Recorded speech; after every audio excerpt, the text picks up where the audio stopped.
Bom, olá, meu nome é Douglas, começando aqui mais uma aula sobre os critérios de avaliação da redação do PAS.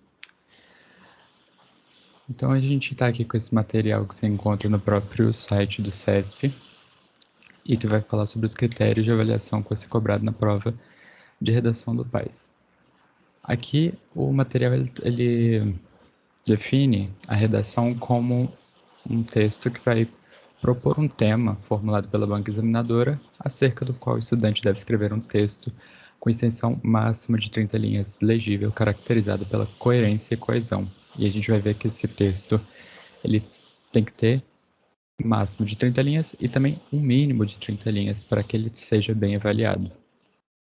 A solicitação do tipo textual, dissertativo, descritivo, narrativo e argumentativo, ou seja, ele vai te dar um desses tipos textuais, normalmente o dissertativo é o que mais cai, e um gênero, ou seja, o tipo é se ele vai ser uma dissertação ou se vai ser uma narração,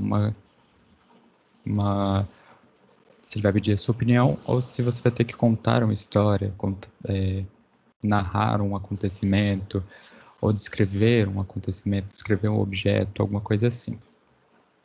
E aí ele pode ser argumentativo, narrativo, dissertativo, enfim. Instrucional, quase difícil de cair. Instrucional é mais ou menos aquele tipo de receita, assim, muito difícil de cair.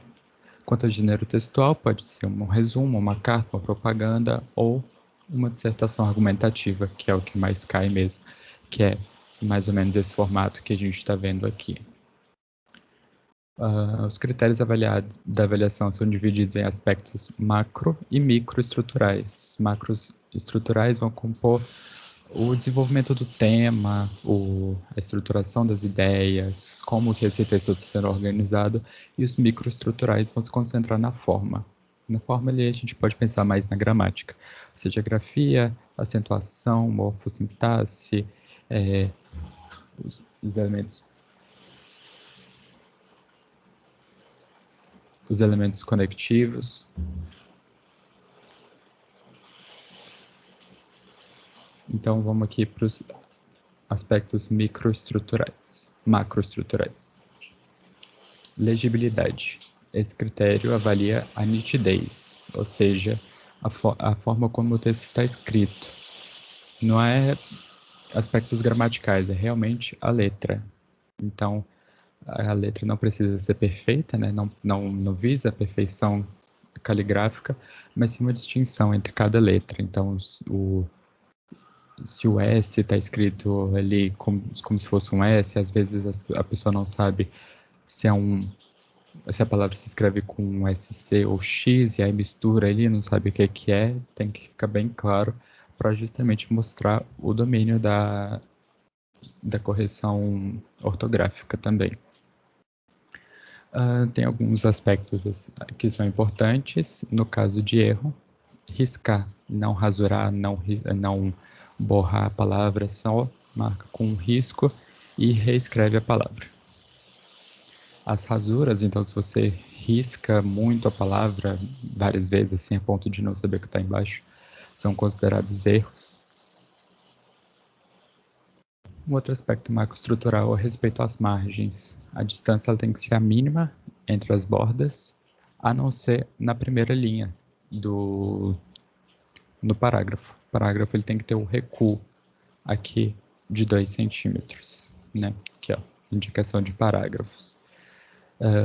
Tem que ter esse recuo, ele é de 2 centímetros entre a primeira palavra e a margem esquerda, tá aqui, ó.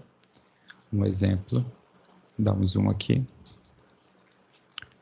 A gente vê que esse primeiro espaço aqui, ele tem que ter 2 centímetros, que delimita o parágrafo.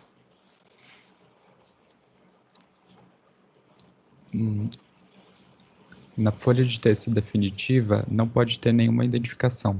Se você identifica a sua prova com seu nome ou com qualquer outro nome, mesmo que não seja o seu, que não faça parte do texto, ou seja, se é um texto narrativo, você cria um personagem com o nome, ok. Mas se você identifica, escreve o seu nome na prova, sua prova pode ser anulada. no caso de redações que contenham, se o gênero pede, por exemplo, uma carta que pede o nome, uma identificação no final, você coloca os nomes que a banca sugerir. Utilizar apenas os nomes sugeridos. Então aqui, ó, Maria ou João, que foi essa prova aqui de 2012, da segunda etapa, que pediu a identificação e eles deram os nomes para ser usados. Na contagem de linhas, aí que eu falei que o mínimo de linhas que a gente tem que escrever também é 30 linhas, o ideal é que se escreva todas as linhas da redação, porque quanto maior o número de linhas, maior a pontuação.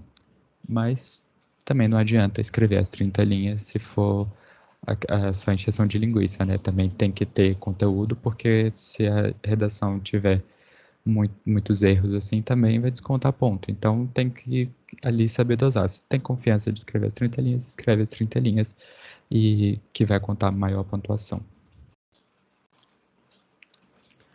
O título é facultativo, você pode escrever, pode não escrever, e vai ser contado como linha efetivamente escrita.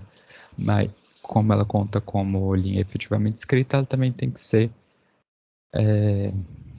correta. Vai obedecer todos os critérios acima. Então, correção gramatical, correção de coerência, coesão textual, tudo isso vai ter lá. No desenvolvimento do tema, não está falando especificamente do parágrafo de desenvolvimento, está falando do texto inteiro. Então, introdução, desenvolvimento, conclusão, todos eles estão aqui. Então, vão ser avaliados dentro desse texto os aspectos de coesão e coerência textual e o conteúdo da redação. Então, se você tem um tema, você tem que seguir o tema, não pode fugir desse tema, escrever sobre uma coisa que não está sendo pedida ali. Os aspectos de coesão são os aspectos de ligação do texto. Então, o texto ele é uma tessitura de ideias. Então, essas ideias elas têm que estar textualmente ligadas com conectivos, com elementos de retomada, de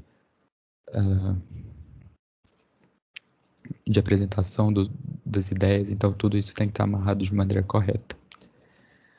E coerência textual, então as ideias elas têm que ter coerência. Se você está falando sobre uma coisa, essa ideia tem que ser fechada, essa ideia, a próxima ideia tem que estar conectada com essa ideia que foi terminada e assim vai até que o texto seja coerente. Você não pode começar falando sobre uma ideia A e depois mudar para uma ideia B que não tem nada a ver com a ideia A.